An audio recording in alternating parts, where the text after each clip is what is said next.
Hello, my name's Ken Kinter, and I'm an assistant professor at Rutgers University. The purpose of this presentation is to provide an orientation to new Ancora staff about the topics of recovery, wellness, IMR, and trauma-informed care. We're also going to talk a little bit about treatment malls. If you're seeing this, I apologize, but I can't meet with you in person, either because of a scheduling conflict or a quarantine, which is at the time of this video has been going on for about 10 months. So anyway, let's get started. So the purpose of Rutgers being at the state psychiatric hospitals is in a faculty consultant role, which basically our mission is to help provide evidence-based practices to improve the quality of patient care and staff working conditions at the hospital. We've been doing this since about 2003, and we've been implementing various things such as IMR, which we'll talk about, treatment malls, and a few other things that we'll go over during the course of this training. I myself have been at Ancora since the end of 2006. And my colleague Dawn has been there about 6 years at this point. There's always been at least one of us here since 2003. So the first topic we're going to talk about is recovery. The hospital has been for the last several years in a transition from what we call the medical model to the recovery model. The medical model is basically, and I'm summarizing it, be a good patient, take your medication, and do what you're told, and we're going to arrest your symptoms and everything's going to be fine. And that's a beautiful concept. It's been very helpful at shrinking this hospital from thousands of people to around the 400 where it is now. However, there's been a large population of people that it has not served very well. If you've ever seen the movie Awakenings, Robin Williams and Robert De Niro, I can't advertise it any better than that. Hopefully you've seen it. Gives a really good illustration about recovery is also about somebody getting their life back, their dreams, their goals, their aspirations. Mental illness affects every part of a person's life and is also highly stigmatizing. So recovery is complicated, very complicated. So what you see here, I'm not going to read it, is pretty much the premier definition of recovery by the late Bill Anthony, one of the founders of our field. The point I want to call attention to is the last sentence, the development of new meaning and purpose in life. I'm sure all of you have had the experience of being sick or being injured or requiring surgery. So you have all recovered from things. And the recovery process in many ways is going to be very similar for people with mental illness, with the exception of many mental illnesses being lifelong and the stigma. And that's why this regaining meaning and purpose is so important. The reason we talk about it is that people do get better. The majority of people, even with the most severe of mental illnesses like schizophrenia and schizoaffective disorder, get better. They are actually treated less expensively and with more freedom in the community. Treatment has improved. We're doing a lot better stuff than we did 10, 20, 30, 40 years ago, but we still have lots of room to move. And then the question this comes down to is, would you rather be put in a state hospital for the rest of your life, or have a loved one be put in a state hospital for the rest of your life, or be in for a brief period of time with opportunities to improve and function in the community, even if that means some subsequent readmissions? Because again, people get readmitted for medical problems, right? I have a cardiac condition. I've been in the hospital 3 times. So, obviously people go back. Common elements of recovery. Choice, that people have choices over what kind of treatment they have. Individualized, one size does not fit all. We do try to empower people to treat the whole person, acknowledge that change is a forward and back process, that it's not just point A, point B. We try to tap into people's strengths. We try to use peer support, which is, if you look at the wellness center on the grounds of the hospital, it's staffed by people who were in hospitals, very much like Ancora, and in some cases actually in Ancora, and they've come back to help bridge people that are in the hospital back to the community by helping them link with services. Respect, I don't need to explain anything there. We have to treat people with respect. That might be the most important of the ones on the page here, along with responsibility and my personal favorite, hope. So recovery, in short, is about just getting better. That's the shortest and the sweetest definition. Helping people get better from whatever it is they're dealing with, and finding those things within them that's going to help move them forward. In your own recovery, there was something that helped move you forward. It could have been your faith. It could have been your family. It could have been getting professional help on the outside. It could have been anything. But whatever it was, we got to find that for people too. That's the engine that pulls the recovery along. So the next subject we're going to talk about is wellness. Wellness is about how a person takes care of themselves. And you see these 8 dimensions here. emotional, financial, social, spiritual, occupational, physical, intellectual, environmental. Now, for all of us, I'm sure that we are at different levels of satisfaction for each of these. I suspect financial is an area of dissatisfaction for most people. And so wellness is about, are we making decisions that are going to help move us forward in these dimensions, or are our decisions self-defeating? So more of an official definition of wellness, it talks about a balance of healthy habits, how we take care of ourselves. If I'm trying to get in better physical condition and I'm eating at McDonald's every day, that's probably not helping me move forward. If am I exercising every day? Am I getting consistent sleep? Do I have social relationships, which has become a little trickier in 2020 and 2021? And here are some of the aspects of wellness, the decisions we make. And when I use the term addictive behaviors, I use it pretty broadly. I mean addictive behaviors to be behaviors that harm us or our loved ones, and we continue doing them anyway. Another one on here that's important is spirituality. It's not prohibited to talk about someone's spiritual beliefs in a state facility. However, we're not here to convert anybody to anything. We want to reconnect people with either what faith has helped them move forward, or if they're interested in experiencing or learning about something new, we just provide information. So we can talk about it, but we're not in the conversion practice here. So one of the big wellness issues that we have in our country and worldwide is smoking. This data has been amended. It's over 450,000 deaths yearly in the United States.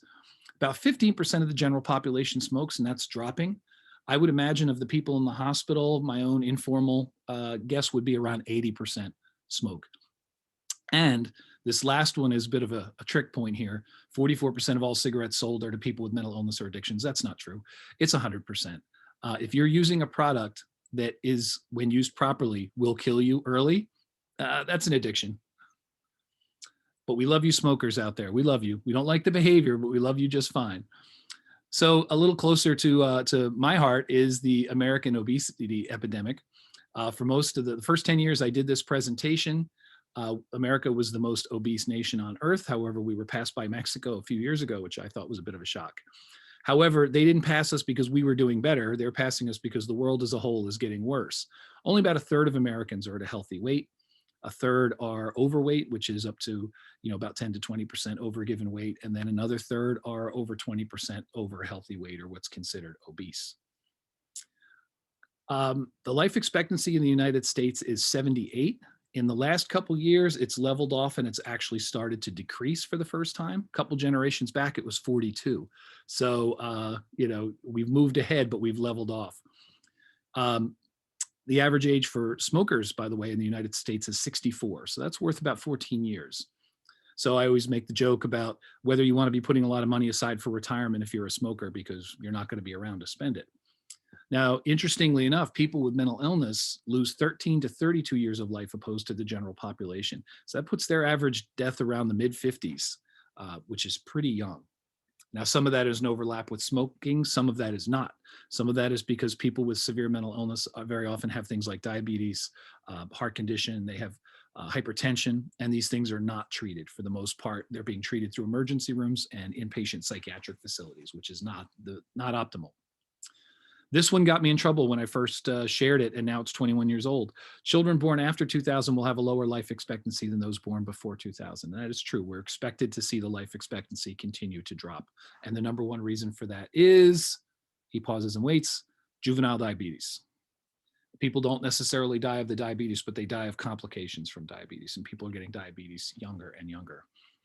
Part of the reason for this is our habits have changed, and not for the better. We eat a lot of garbage. The United States, we eat about 40 different things that other countries aren't allowed to. We consider things like fast food and soda as food, and they're really not. They're chemicals, but they don't really provide any nutritional value for us. We are growing increasingly sedentary. If you compare what you do for a living to your parents and your grandparents, they were probably doing a lot more active physical labor kind of stuff, and we're doing a lot more sitting and computer and talking kind of stuff. And I'm exhibit A of that. Much more sedentary lifestyle. We go home and we watch the computer, we watch the TV, or we play video games. There's less physical activity at work and at school. Our entertainment is basically passive. And we also spend a lot of time, especially in New Jersey, we spend a lot of time in our cars, and that's dormant time as well. And of course, in South Jersey, driving past 5 Wawas everywhere you have to go probably doesn't help the issue. So IMR, otherwise known as illness management and recovery, was actually the reason we were brought to the hospitals in the first place. Those of you who work in the rehab department, you're probably going to be seeing one of us again when we do IMR training. IMR is a manualized, manual's about yay big, and it takes about 9 to 12 months to go through. It's everything you want about group in one binder. It talks about goals, the recovery thing I was just talking about. It talks about medication. It talks about dealing with stress. It talks about substance abuse. It talks about all those things, and these topics that you see below here as well. So it's most of what you need to run groups in one place, and it's evidence-based. You can look up illness management and recovery online. Version 2 is free on the SAMHSA site, and the link's at the end of the presentation. There's also a private version by Hazelden, and that's what we use at the hospital, but you have to pay for that outside. So I'm not going to do a very good job with that, except that IMR is offered across the hospital. And if you're in rehab or sometimes some other departments, we'll be seeing you again about that. So at the time of recording this is the COVID pandemic and quarantine. So treatment is no longer being done on the treatment malls, but eventually that will be restarting. And it had been going for about 8 or 9 years prior to COVID starting. The challenge was that doing programming on the wards has some advantages and disadvantages. The advantages is everyone's in one place, very logistically simple. It's an easy routine. So it's more a matter of convenience and logistics. The problems with the programming being on the wards is people are watching a lot of TV in lieu of programming. I've watched way too much Jerry Springer since I started working at this hospital, and that's not exactly part of a therapeutic environment. It gets boring because everybody's in the same room getting the same material all day, kind of like you guys would normally be now. If a group cancels, nobody really is accountable for it. A group just doesn't happen. You see the same people all the time and your choices are very limited. And your life goes from being back in the bedroom in the dorms to being in the day room, eating, and then going back to the dorms again. And that gets monotonous. It's probably monotonous for you already at a few weeks, and it definitely doesn't get less monotonous as the months and the years go by. You'll see some of the other factors here too. There's not a lot of groups that are offered because the staff are doing multiple things at the same time. And then what I call the campfire thing, which you will notice, and that is in every day room, there's a table, it's by the phone, and that's where the staff sit. And there's not a lot of interaction between the staff and the patients. The campfire is basically a defensive formation for the staff. Treatment mall. So the treatment mall at its most basic is a unit where programming is done, but there's a whole lot more going on than that. There's social opportunities, recreational opportunities, and a couple things that get added on as well is that people have choice over their groups. They get to mingle with people from other units and they get to work with other staff. You get to physically get off the unit that you've been basically living on for the period of time that you've been in the hospital. There's more accountability regarding groups happening. If a group gets canceled, then there has to be something offered in its place. So what this is probably a moot point at this time, but you can take a quick look at it. This is how people move through the hospital based on length of stay and where the locations of the treatment malls are. This will be hopefully reactivating again in the coming years. Here are some of the common resources that you would see on a treatment mall. Not all of them have all of these, and some have other things that aren't on this list. But the idea of it is for it to be like a mall. Malls are about choices, and that's the fundamental piece of having the mall. Some of the benefits we talked about already. What we found is that people who attended the treatment mall, love it. They like the choices. And also, it's better preparation for them being out in the world after they get discharged from the hospital.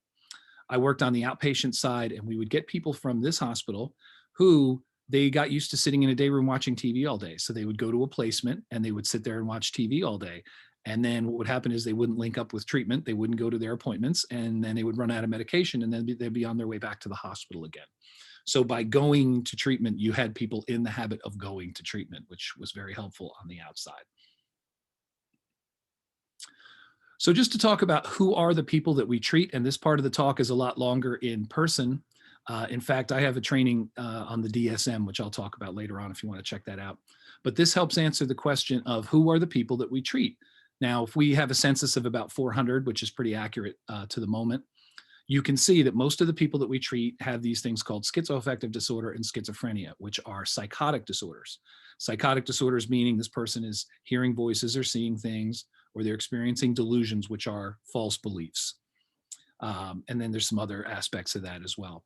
But you can see that in addition to treating psychotic disorders, which was the intended purpose of these hospitals, we get involved in a lot of other stuff here. You see a lot of addictive disorders, substance abuse disorder, other, that means all the above or something different. You see alcohol and cannabis use. Cannabis use surprises people. There is a link between cannabis use and schizophrenia.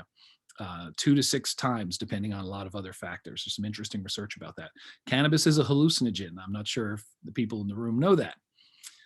Mild hallucinogen, but still a hallucinogen. So there are also things called personality disorders up here, and you will see dementia up here as well. We have a couple geriatric units, so there are some of that going on. So state hospitals kind of do a little bit of everything out of necessity. So an area that's going to be covered in more depth by some of the other training staff and also in other videos is trauma. So I'm not going to go back into it so deeply, except just to pull back to, at the beginning of the presentation, we discussed the medical model, be a good patient, take your meds, go to your appointments, arrest the symptoms, to the recovery model. And now the recovery model has led us into something called trauma-centered care or trauma-focused care or trauma-informed care. And the idea is that we've found that most people that we treat have been through repeated traumas in their life. Now, we find out most people have been through some sort of trauma in their life. However, the people that we serve have had, in many cases, more and more severe trauma over time. And that has contributed to where they are at this point in time. Trauma leads to increased medical problems, addiction, suicide, and mental illness. So this awareness requires a shift. So instead of asking someone, what's wrong with you? We say, what happened to you? And instead of trying to control and corral that person, we want to partner with that person. The very act of trying to control somebody or saying what's wrong with them is triggering and reactivates that trauma. And that's what we try not to do. First do no harm. Let's not reactivate the trauma so that we can treat that person more effectively. So I'm sure you're already familiar with universal precautions. You wear your gloves all the time because you don't know who's contagious and you assume everyone is. Trauma, there's a video about this that covers this in more detail, but universal precautions for trauma-informed care means you assume that everyone you're working with has been traumatized in some way. Usually they've been the victims of abuse, physical violence, sexual violence, or neglect. And that impacts all aspects of care working with that person. I could walk up, put my hand on someone's shoulder, friendliest thing in the world, except I don't know how that's being received. What if a perpetrator did that to that person? What if that person was abused? What if I resemble their abuser through no fault of my own? That's a problem. So that's what trauma-informed care is. You just go in with that universal sense of everyone. The odds will be on your side. So they're pretty universal triggers. These are probably things that would aggravate anyone, regardless of whether they had trauma or not. But then trauma can make these very sensitive. For example, I worked in a jail for a few years, and that sound of the door, that metallic sound of the door closing, became a trigger for a lot of people. The overhead announcements have become a trigger for a lot of people, to the point where they still respond to them in the community long after they've been released. That's kind of where the PTSD piece comes from. So one of the last things I want to talk about is something called 3 steps to safety, or as I affectionately refer to it, how not to get your butt kicked in your job. And that's hopefully a goal we can all relate to, because 1 out of 3 staff in a facility like this is assaulted in a given year. So not to borrow an old trick, but look left, look right. One of you is most likely going to get it in the next year. And you can't absolutely control for that, but there are things that you can do to increase and decrease the risk of that happening to you. So let's talk about decreasing the risk of that now. So to start, we're going to talk about violence.